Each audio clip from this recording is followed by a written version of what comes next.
This program is rated PG. It contains themes and scenes which may not be suitable for very young audiences. Parental guidance is advised. Be advised that the views and opinions of the hosts and guests do not reflect those of the station.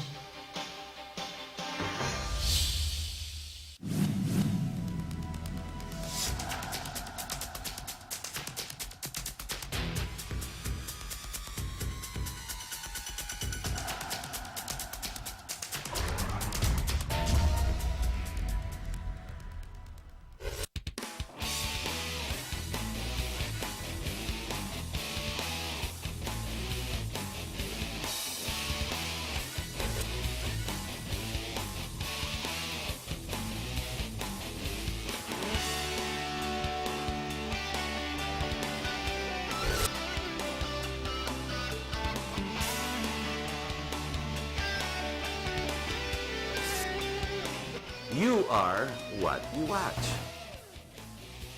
Hello, my name is Harry Tumbuatco. Welcome to our program. Tonight, we will talk about the Volunteers Against Crime and Corruption. Now, let me tell you about this group. I met its founder some many years back.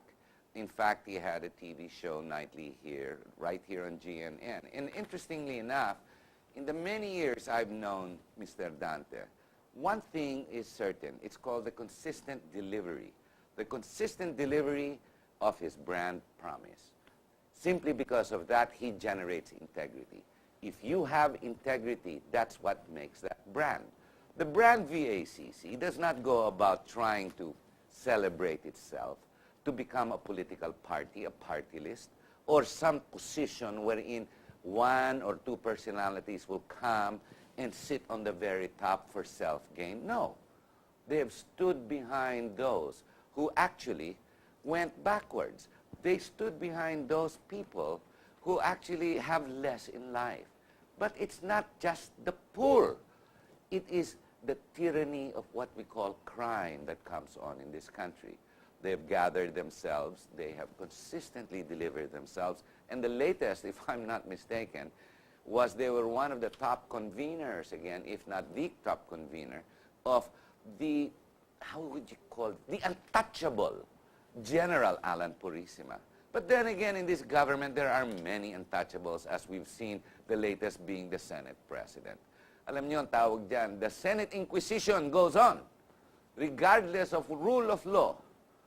But the real issue here is there are many other issues that are cropping up left and right that deserve all our attention.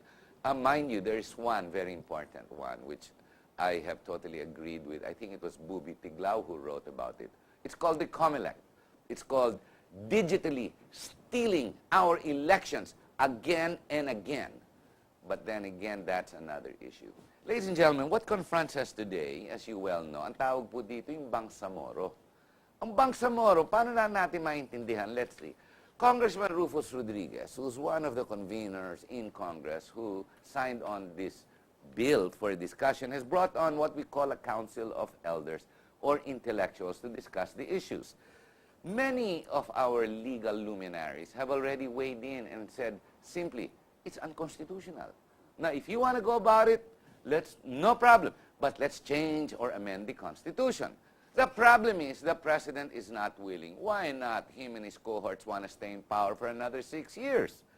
But what really is the issue at the Bangsamoro? Is it the fighting of the Muslims? Is it really the conflict? You know what? It's everything. To discuss that, we're going to go sideways just a little bit. To discuss the real issues. It's not the Bangsamoro. That's just one of the many issues. It's called federalism. Ladies and gentlemen, we've got Dante Jimenez, founder, the person who put up the VACC. Hi, Dante. Salamat, narito ka. Magandang issue itong federalism. You said on December 15 is going to be the 6th annual anniversary of the Bicol Autonomous Region for Federalism, correct? Yes. So thank you very much, Harry. You know, as usual, gentlemen, ladies, and viewers of this famous program of my friend Harry. And I hope I'll be able to sustain my English language. And this is one way of practicing my English. Anyway, I cannot refuse this guy because he talks straight from his mind and heart. That's why I love really guesting in his show. Salamat Sincerely. naman. Ikaw talaga. Sincerely. I tell you, just texted me yesterday, right? Right. And then I said, yes, why will I'm here in Manila anyway. That's I'll right. be staying here after the Undas. Anyway, this is a very good topic, Harry, and thank you for mentioning that that the Bicol Autonomy Movement in the Bicol region will celebrate its 6th founding anniversary. Very few people knows that there is indeed a movement now in Bicol, Harry, that has been continuously informing and giving Educating the people. educating the people of what is the autonomy all about. But it is related to federalism, because if this constitution of ours, this presidential form of government, will be changed into a different form of government, Bicol Autonomy Movement framers will really go for federalism, parliamentary federalism. Now, this is good ears to all our viewers, especially these people like Chit Pedrosa of Philippine Star, and my favorite Professor Abeba of Abueva. UP, and so forth and so on. Marami pa dyan ang mga talagang sumasama sa ganitong klaseng uri ng different kind of advocacy, which is to change this kind of government, which is too much central. Manila, according to Mayor Duterte, Rodi Duterte of Davao City, he goes for federalism. Oo nga, nagulat ako. Just That's recent. why I'm so happy that here is the guy who have already espoused his support for federalism, and I hope that we, the people, will really think about it already, because he has been exposed to the presidential form of government. Masyado pong nasa central sa Manila. Kung sabihin ni Presidente, if the President says, Congress, you frame this kind of law. Congress, all these tutas, will be framing Correct. that law.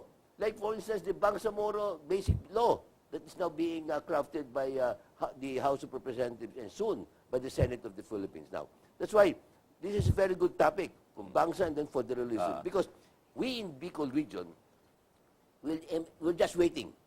If this sparks, then Bicol Autonomy Movement will have its major move. Hindi ko nasasabihin, I won't mention the program of Harry, what we're going to move, and what we're going to make, and what will be our position on this. The Bangsamoro is being rammed down to us by the executive group. In fact, in spite of its unconstitutionality some 3 years ago with the MOA AD, di ba, na nalabag sa konstitusyon yan, binira ng Korte Suprema, ang nangyari, pinilit na naman itong gobyerno ni Pinoy.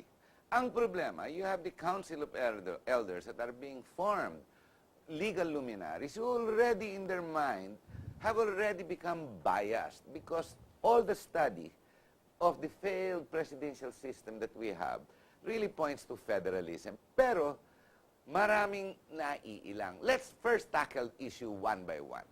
Pag sinabi mong federalism, for example, the autonomous region of Bicol as a federal state of the Philippines, be it for 10 states, well, in this case, 17, kasi may 17 regions tayo. So, let's start there. Ano ibig sabihin yan? Ibig sabihin yan, you will have your own legislators, you will have your own local leader, who is like Executive, a governor, yes. executive. Yeah, executive. Siya yung governor, kumbaga. Yes. Pero he's the most powerful in the area. Yes. Okay. The system, you will have your own police. Of course, regional, yeah. You will also control your own funds. Yes. So in other words, Natural resources as well. natural resource. So you are independent, which is what the Bangsamoro is trying to do. Yes. But ang problema doon, may conflict pa sila. Ang Bicol, wala naman eh. Unlike the Bangsamoro, you have the Lumad versus kung anong tribes, and you have the Christians versus, alam mo, pag yan nanalo at lumusot yan, one, it's unconstitutional. It's just unconstitutional. So, let's face the problem of constitutionality and resolve it. Federalism. Okay. Di Now, ba? isn't it that one retired Justice Mendoza Yes. already commented that major portions of this bill It's unconstitutional. is unconstitutional. Now, you made mention about this AD. Ito po, for the information of our viewers, this is the ancestral domain. What Yes. does this mean? These are the lands, the properties, the areas, the vast areas of Mindanao. And You have those who are with the MILF. You have the MNLF. These are the armed force who have already taken arms against this government this na, government. lumaban na yan eh. Precisely why our national government are pressured because of this armed conflict. They're threatening the national government, but they cannot topple the Philippine government. Yes, correct. Okay, now, why is it that they are using the armed struggle when Bicolanos are not using the armed struggle? Hindi nga eh. We are not You don't have using it. that. We are not for violence. What we are really is to convince the people that, look, what's happening now in Bicol.